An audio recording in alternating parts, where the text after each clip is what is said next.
BRS BSP పార్టీలు పొత్తు పెట్టుకోబోతున్నాయట. అగో కుటుంబ పాలన నచ్చగానే గవర్నమెంట్ నౌకరికి రాజీనామా చేసి రాష్ట్రాన్ని కాపాడుతా అని కంకణం కట్టుకున్న ఆర్ఎస్ ప్రవీణ్ కుమార్ సారు ఏనుగు మీద కారును ఎట్లా ఎక్కించుకొని సవారీ చేస్తాడు అంటారా? ఇక అప్పుడు కొలువుకు రాజీనామా ఎందుకు పెట్టిండో, ఇప్పుడు కేసీఆర్ సార్ను ఎందుకు కలిసిండో కొందరికి ఎరుకున్నదేనట. ఇప్పుడైతే కేసీఆర్ సార్ ఇట్లా అంటున్నాడు. తెలంగాణ రాష్ట్రంలో బీఆర్ఎస్ బీఎస్పీ కలిసి పనిచేయాలని చెప్పి నిర్ణయించుకున్నాం.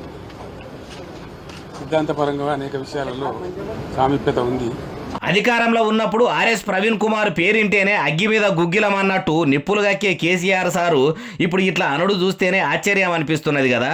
ఓడలు బండ్లు అవుతాయి, బండ్లు ఓడలు అవుతాయి అని ఉత్తగానే అన్నారా? ఇక ఆర్ఎస్ ప్రవీణ్ కుమార్ గారు మీరేమంటారో అనుండ్రి.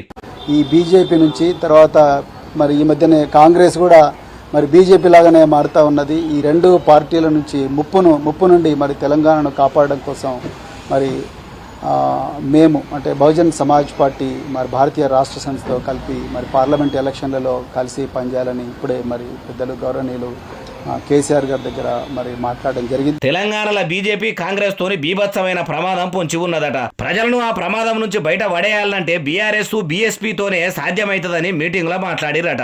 మరి ఇన్ని దినాలు కారు మీద చేసిన కామెంట్లు అన్ని ఏమైనట్టు? ఆర్ఎస్ ప్రవీణ్ గారు ఎటు మాట్లాడితే అదే రైటా అంటారు ఈ ముచ్చటిన్నోళ్ళు.